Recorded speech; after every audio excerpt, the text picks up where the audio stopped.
सडकदेखि सदनसम्म राजनीतिक, आर्थिक, सामाजिक, कला, संस्कृति र मनोरञ्जन हर क्षेत्रका विषय र प्रसङ्ग यो हो कार्यक्रम आजको सन्दर्भ। नमस्कार, म विकल्प चौलागाई। दर्शकवृन्द, समसामयिक विषयवस्तु अन्तर्गत आज हामी पछिल्लो समय चर्चामा रहेको विषय सम्बन्धी विशेष सामग्री प्रस्तुत गर्नेछौँ। Millennium challenge corporation MCC। यो शब्द उच्चारण जति अप्ठ्यारो छ त्यति नै गहिरो यसका विषयवस्तुहरू छन्, जुन आजसम्म आम नेपाली जनताले प्रष्ट यसका परिभाषा बुझ्न सकेका छैनन्। या भनौँ, हामीले टाठा बाठा मान्छेलाई हाम्रो प्रतिनिधित्व गर भनेर सडकबाट सदनमा पुर्याएकाहरूले बुझेर हामीलाई पनि प्रष्ट पारिदेऊ भनेर हामीले नै चुनेर पठाएकाहरूले हामीलाई बुझाउन सकेका छैनन्। एक थरी आउँछन्, यो MCC भनेको एकदम राम्रो कुरा हो, यसलाई पास गर्न सकियो भने नेपाल काया पलट हुन्छ, विकासका लहरहरू अघि बढ्छन् भनेर नाना थरी सपना देखाउँछन्। अनि त्यही अर्को थरी आएर भन्छन्, खबरदार, यो MCC पास गर्नुहुन्न है, यसले हाम्रो देशलाई तहस नहस बनाउँछ। अहिलेसम्म कसैको पन्जामा नफसेको हाम्रो मुलुकलाई बन्दी बनाउँछ। हाम्रा चेलीबेटी, आमा, दिदीबहिनीहरू सुरक्षित हुँदैनन्, हाम्रो सार्वभौमता सङ्कटमा पर्छ भनेर विविध टिक्का टिप्पणी हुन्छन्। वास्तवमा चाहिँ हुने के हो त्यो कसैलाई थाहा छैन। बस हाम्रा नेताहरूले जे भन्छन् तिनै कुरालाई होमा हो मिलाएर साथ दिँदै अघि बढ्छौँ। टिक्का टिप्पणी मात्र त हामी पनि गरौँला, तर पक्षमा भयो भने भोलि विपक्षका मानिसले मिडिया भएर न्यायाधीश बन्न खोज्छस् भन्ने आरोप लगाउलान्, अनि विपक्षमा भयो भने पक्षमा भएकाहरूले त्यही आरोप लगाउने हुन्। त्यसैले भो कुनै टिक्का टिप्पणी नगरौँ। तिनै बुद्धिजीवीहरूको भनाइ के छ यिनै विषयवस्तुहरूमा रहेर हामी विशेष सामग्री प्रस्तुत गर्नेछौँ। त्यसभन्दा अघि एउटा छोटो ब्रेक लिन्छु। ब्रेकपछि फेरि उपस्थित हुने नै छु, हामीसँगै रहनुहोला। ब्रेकपछि पुनः स्वागत छ कार्यक्रम आजको सन्दर्भमा। कार्यक्रम आजको सन्दर्भमा हामी पछिल्लो समय चर्चामा रहेको विषय MCC को विषयमा चर्चा गरिरहेका छौँ। प्रस्तुत छ एक सामग्री। नेकपा माओवादी केन्द्रका अध्यक्ष पुष्पकमल दाहाल प्रचण्डले दात्री राष्ट्रको सहयोग लिने विषयमा माओवादीको कुनै असहमति नरहने बताएका छन्। अमेरिकी सहयोग परियोजना मिलेनियम च्यालेन्ज कर्पोरेसन MCC सम्झौताभित्र रहेका विषयमा जनताले उठाएका चासोलाई निरूपण गर्नुपर्ने भन्दै उनले MCC का विविध पक्ष केलाउन गठबन्धनले कार्यदल बनाएर अध्ययन थालेको बताए। आजकै देशको परिस्थितिमा हामी विदेशी सहायता या अनुदानलाई अस्वीकार गर्ने ठाउँमा हामी छैनौँ। हामी स्वीकार गर्दै पनि आएका छौँ, लिँदै आएका छौँ। अझ त्यसमा अनुदानको रूपमा हाम्रो भौतिक पूर्वाधार निर्माणको निम्ति आउने सहयोगलाई त हामीले खुसी साथ स्वीकार नै पर्छ, स्वीकार्छौँ पनि। दोस्रो कुरा, तर MCC प्रोजेक्टका सन्दर्भमा केही प्रश्नहरू उठे र ती अलिक गम्भीर ढङ्गले उठे। पहिलो कुरा त यो ओरिजिनल सहमतिमा संसदमा लगेर अनुमोदन गर्ने कुरा थिएन। यो बिचमा कहाँबाट आयो, किन आयो, त्यहाँबाट सुरु भयो यसको विवाद। नत्र यो पहिला विवादमा थिएन। त्यसपछि अमेरिकाको आफ्नो ग्लोबल स्ट्रेटेजी भनौँ न, विश्वव्यापी रणनीतिको अङ्ग हो यो भन्ने जस्ता प्रचारहरू आए र त्यसले पनि फेरि नयाँ बहसलाई जन्म दियो र आम जनतामा एउटा खालको पर्सेप्सन भनौँ न, बुझाइ भयो कि MCC भनेको यो राष्ट्रको हितमा छैन भन्ने खालको व्यापक रूपमा गयो। त्यसकारण हाम्रो भनाइ अहिले के हो त भने, पहिलो कुरा त यो विषयमा जहाँनिर चाहिँ त्रुटि भएका छन्, किन ओरिजिनल सहमतिबाट अर्को सहमतिमा किन लगियो भन्ने कुराको स्पष्ट पार्नु पर्यो। अनि जुन जुन प्रावधानले हामीलाई अप्ठ्यारो पार्ने जस्तो छ ती प्रावधान सच्याइनु पर्यो, त्यसलाई स्पष्ट पारिनु पर्यो। जरुरी पर्दा संशोधन पनि गर्न पर्यो। दोस्रो कुरा। तेस्रो कुरा, यो विषय अलिक गम्भीर र संवेदनशील भइ नै सकेको हुनाले राजनीतिक दलहरूको बिचमा पनि अधिकतम समझदारीको प्रयास गर्नु पर्यो। अनि राष्ट्रिय रूपमा पनि बुद्धिजीवी, पत्रकार, नागरिकहरूको पनि राय लिएर राष्ट्रिय रूपमा पनि एउटा समझदारी बनाएर मात्रै यसलाई अगाडि बढाउन सकिन्छ। जबरजस्ती गरियो भने यसले चाहिँ अप्ठ्यारो स्थिति बन्छ भन्ने भएको हुनाले नै हामी अहिले अस्ति तपाईँहरूले देखिहाल्नुभयो, अल पार्टी मिटिङ प्रधानमन्त्रीजीले बोलाउनु भयो, त्यहाँ छलफल भयो। गठबन्धनको बैठक भयो, त्यहाँ छलफल भयो। गठबन्धनले एउटा कार्यदल बनायो, त्यो कार्यदलले कहाँ कहाँ त्रुटि छ भनेर अध्ययन गर्दैछ। हिजो मात्रै त्यसको बैठक बस्यो। त्यसले चाहिँ अब गर्दैछ, फेरि 17 गते बस्दैछ। अब यो प्रक्रिया छ। दोस्रो, अब तेस्रो कुरा के छ भने तपाईँको चाहिँ यो गठबन्धनको कुरा मलाई लाग्दैन एमसिसी ले अलिकति समय लियो नै भने पनि वा चाहिँ तपाईँको यसमा केही सुधारको गुन्जाइस छ। प्रधानमन्त्रीजीले पनि अस्ति सर्वदलीय बैठकमा, गठबन्धनको बैठकमा नि भन्नुभएको छ सुधारको गुन्जाइस त छ, म पनि कोसिस गर्छु भन्नुभएको छ। त्यस्तो भयो भने त एउटा भयो, मानौँ चाहिँ अप्ठ्यारो नै पर्यो भने पनि एमसिसीकै कारणले गठबन्धन टुट्छ भन्ने मलाई लागेको छैन, टुट्दैन। त्यति कारणले टुट्न पनि हुँदैन, टुट्न पनि दिँदैन भन्ने छ मेरो चाहिँ।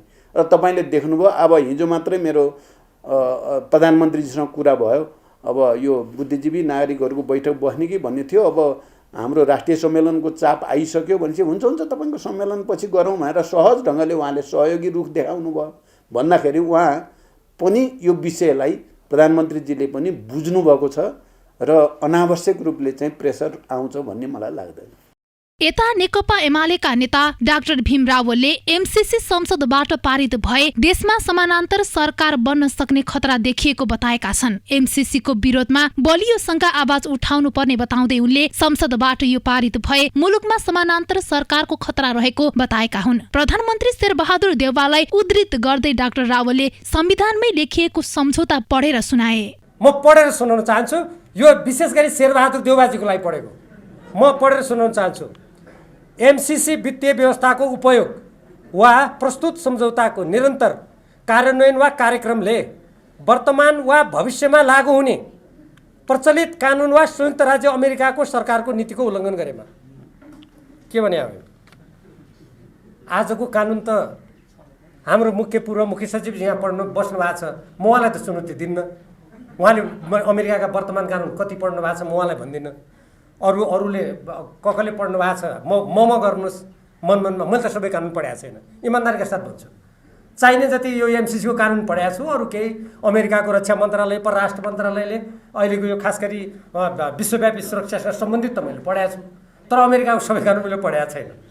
डाक्टर रावलले सन् 2003मा नेपालसँग सम्झौता भएको प्रश्न पारे। उनले अमेरिकाका तत्कालीन राष्ट्रपतिले गरेका घोषणा आफैले पढेको दाबी गरे। एमसिसी हस्ताक्षर सुरक्षा रणनीतिको प्रस्तावना उनले यसरी प्रश्न पारे।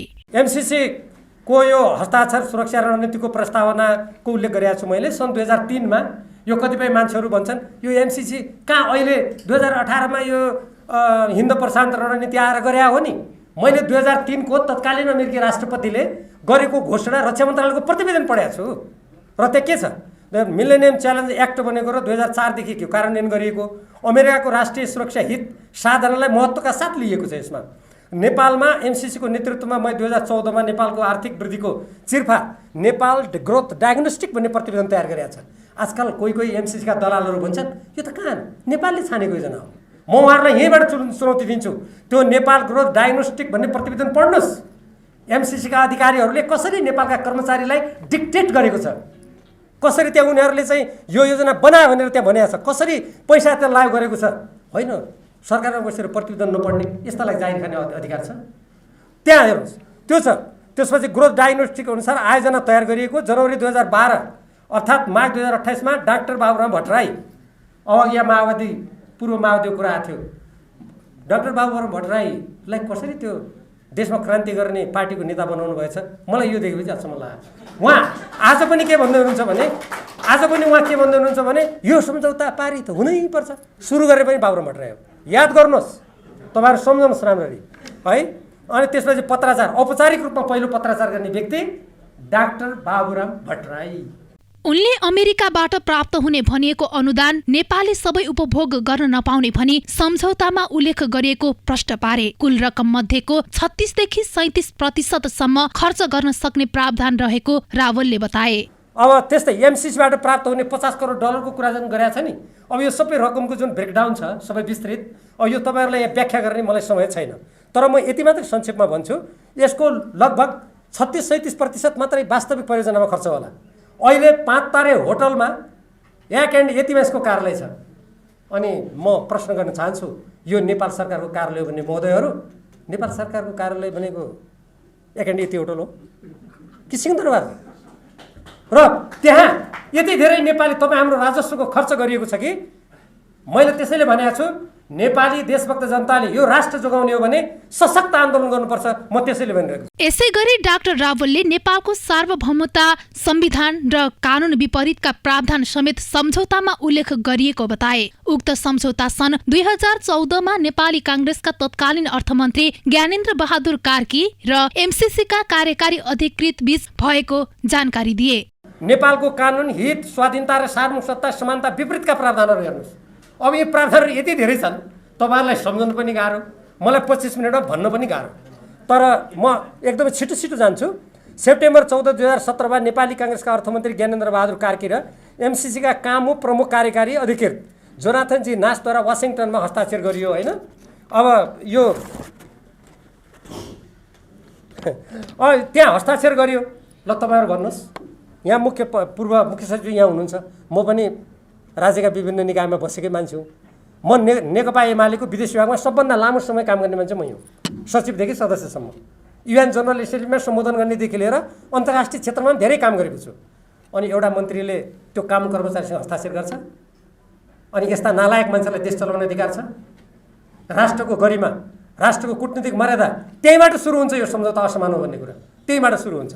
एमसीसी सम्झौताका कतिपय बुदाहरूले नेपालको आत्मनिर्णयको अधिकार र स्वाधीनतामा आँच पुर्याएको डाक्टर रावलको भनाइ छ। उनले उक्त सम्झौता नेपालको सार्वभौमिक सिद्धान्त अनुरूप नरहेको दाबी गरे। सार्वभौमिक समानताको सिद्धान्त अनुरूप छैन यो।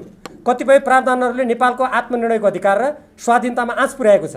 यो कहाँ पुर्याएको छ? कतिपय मान्छे भन्छन् कहाँ पुर्याएको छ हेर भनेर। म तिनीहरूलाई यहीँबाट भन्न चाहन्छु, तिमीहरू प्रस्तावना पढ। धारा 3 दफा 3.2 छ, धारा 5 को 5.1 र 5.2, धारा 6 ग 6.3 ख, धारा 7 ब्र्याकेटमा 7.1 सम्झौताको अनुसूची 1 ग 1 ग ग 2 कार्यान्वयन सम्झौताको धारा 1 देखि लिएर ती सबै त्यहाँ मैले जति लेखेँ ती सबै पढ विद्वानहरू। जो धारा कहाँ छ यो लेख्या भन्ने त्यहाँ आँखा खोलेर पढ। यदि आँखा कमजोरी छ, पावर पुग्दैन भने चस्मा सम्बन्धी डाक्टरलाई देखाएर उपयुक्त चस्मा लाएर पढ। म त्यो भन्छु।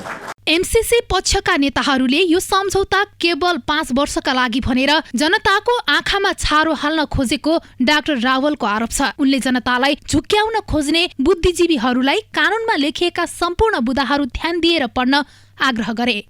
आयोजनाको अवधि 5 वर्ष छ नि, यो कहाँ यो असीमित भने 5 वर्षमा योजना बन्छ गइहाल्छ नि। अब हेर्नुहोस् कति ढाँटेको छ देशलाई। सम्झौताको धारा 5.5 मा दफाहरू 2.7, 2.8, 3.2, 6, 3.7, 3.8, 5.2, 5.3, 5.4 र 6.4 मा के लेखेको छ? यो आयोजना 5 वर्षपछि पनि असीमित कार्यको लागि रहने। अनि यो 5 वर्षको लागि मात्रै भनेर चिच्याउनेहरू यो पढ्दैनन् कि तपाईँ हामी नेपाली जनतालाई मूर्ख बनाउन खोजिरहेका छन्। यिनीहरू पढेका छन् तर तपाईँहरूलाई मूर्ख बनाउन खोजिरहेका छन्। यिनीहरूको विरुद्धमा सशक्त आवाज उठाउनुहोस्, तब मात्र हुन्छ। उक्त सम्झौता पास भए पश्चात नेपालमा अन्तर्राष्ट्रिय कानून लागू हुने प्रावधानमा प्रष्ट लेखिएको डाक्टर रावलको भनाइ छ। विवादास्पद सम्झौता गरी जनतालाई झुक्क्याएर नेपालमा अन्य मुलुकको कानून लाद्न खोजिएको उनले बताए। अन्तर्राष्ट्रिय कानून लागू हुने कहाँ लेखेको छ? धारा 5.5(1) को 3.5(1) ख कार्यान्वयन सम्झौताको धारा 4 दफा 5 अन्तर्राष्ट्रिय कानून किन लागू हुने? अब कोही मान्छे भन्छन् होइन अरू सम्झौतामा पनि त यो मध्यस्थता कानून हुन्छ नि, विवाद भयो भने कहिले सिङ्गापुरको कानून कहिले बेलायतको कानून लागू हुन्छ नि। कति ढाँटेको। म अन्तर्राष्ट्रिय कानूनको पनि विद्यार्थी हुँ। अमेरिकाको सुरक्षा नीति र स्वार्थको प्रतिकूल नेपालले कुनै काम गरे सम्झौता स्वत रद्द हुने उल्लेख गरिएको उनले बताए। सम्झौताको यस बुदाले भविष्यमा शक्ति राष्ट्रहरू द्वन्द्वमा पर्दा नेपाललाई समेत अप्ठ्यारो हुने रावलको भनाइ छ। अमेरिकाको सुरक्षा नीति र स्वार्थको प्रतिकूल नेपालले कुनै काम गरे भन्ने लागेमा आयोजना तुरन्त रद्द हुने। ल हेर्नुहोस् कति खतरनाक छ। यसको कुन दफामा छ? सुरक्षा नीति र स्वार्थ अपरिभाषित छ। यो कहाँ लेखिया छ? धारा 5 दफा 5.1 को 4 कम्प्याक्टको धारा 2 दफा 2.7 मा लेखिया छ। अब अमेरिकाको सुरक्षा हितमा आघात पर्ने भने के हुनसक्छ? जब शक्ति राष्ट्रहरू द्वन्द्वमा छन् भने भोलि सडक पनि उसको सुरक्षाको हित विपरीत हुनसक्छ। अघि भनिसकेँ, म दोहोऱ्याउन चाहन्न। हामी कुनै पनि शक्ति राष्ट्रहरूको द्वन्द्वमा नेपालको संविधान बमोजिम प्रवेश गर्न सक्दैनौँ। किनभने नेपालको संविधानले हामीलाई के भन्छ भने हामीलाई संयुक्त राष्ट्रसङ्घको बडापत्र, पञ्चशीलका सिद्धान्त र असंलग्नताका मान्यताका आधारमा परराष्ट्र नीति चलाऊ भन्ने हुन्छ। मलाई सम्झना छ, म संविधान मसौदा समितिको पनि सक्रिय सदस्य हुँ। त्यहाँ हामीले यति ठुलो सङ्घर्ष गऱ्यौँ र त्यहाँ के लेख्यौँ, हामीले लेख्न सफल भयौँ भने सबै असमान सन्धि सम्झौताहरूको पुनरावलोकन हुनेछ र अब उपरान्त सबै सम्झौताहरू समानताको आधारमा नेपालको राष्ट्रिय हित अनुकूल हुनेछन्। अनि यो चपाएर डाक्टर बाबुराम भट्टराईजी, शेरबहादुरजीले खाने, चपाउने बेसरी, अनि केपीजीले त्यसलाई लगेर संसदमा पस्केर आफ्नो खल्तीमा हाल्ने, मिल्छ? एमसीसी सम्झौता पश्चात प्राप्त हुने रकमको चित्त बुझ्दो योजना नेपाल सरकारले भारतको स्वीकृति लिएर पेश गर्नुपर्ने उल्लेख गरिएको छ। आन्तरिक द्विपक्षीय भनेर उल्लेख गरिएको उक्त सम्झौतामा भारतको स्वीकृति लिनुपर्ने देखिएको डाक्टर रावलले बताए। सरकारले एमसीसीलाई सार र रूपमा चित्त बुझ्ने योजना तयार पारी पठाउनु पर्नेछ र त्यस्तो योजना पठाउँदा भारत सरकारले सो योजनाको समर्थन गरेको हुनुपर्नेछ। त्यस्तो योजनाले 1 नयाँ बुटवल अन्तरसीमा गोरखपुर प्रसारण लाइन निर्माणको लागि आवश्यक प्रमुख वित्तीय तथा प्राविधिक कार्ययोजना र 2 सोको परिचालनका लागि आवश्यक सिद्धान्त समेटेको हुनुपर्नेछ। यो द्विपक्षीय सम्झौता हो कि 3 पक्षीय हो कि बहुपक्षीय हो कि त्योभन्दा पनि धेरै पक्षीय हो। यो के भारतको उपग्रह हो हामी? बाबुरामजीलाई जियानोमा पढ्या बेला त्यस्तो लागेका छन्, उहाँलाई लागोस्। नेपाल उपग्रह होइन कुनै पनि देशको। केपी ओलीजी र शेरबहादुरलाई लागेको हो भने उपग्रहको प्रधानमन्त्री किन हुने? मुख्य ग्रहकै प्रधानमन्त्री हुनु गए भइगयो नि, यहाँ किन हुने? त्यसकारण नेपाल कुनै पनि देशको उपग्रह होइन। यदि द्विपक्षीय सम्झौता हो भने तेस्रो देशको सहमति लिनुपर्ने कुरा यो सरासर नेपालको सार्वभौमसत्ताको विरुद्धमा छ। विद्युत प्रसारण लाइन र आयोजनाले उपभोग गर्ने भूमिमा नेपालको स्वामित्व नरहने समेत सम्झौतामा उल्लेख गरिएको छ। यसबाट नेपाल उपनिवेशकरणको बाटोमा जाने डाक्टर रावलको ठहर छ। अर्को विद्युत प्रसारण लाइन र आयोजनामा उपयोग हुने भूमिमा एमसीसीको अनिश्चितकाल नियन्त्रण हुने। तपाईहरु सबैलाई घोच्यो अलिअलि? सुन्नुहोस्, नेपाल सरकारको नियन्त्रण स्वामित्व नरहने। यसका दलालहरू के भन्छन् भने कहाँ नियन्त्रण लेखेको छ? पढ्नुहोस्, कम्प्याक्टको धारा 1 को 1.2 बी आई 1.2 दफा 1.2 बीमा लेखेको छ। पढ्नुहोस् राम्ररी। अनि नेपालमा प्रसारण लाइन बनाउने र त्यसले चर्चेको जमिनमा असीमित रूपमा कुनै कम्पनीको कब्जा हुने भनेपछि नेपाल उपनिवेशकरणको बाटोमा गएन?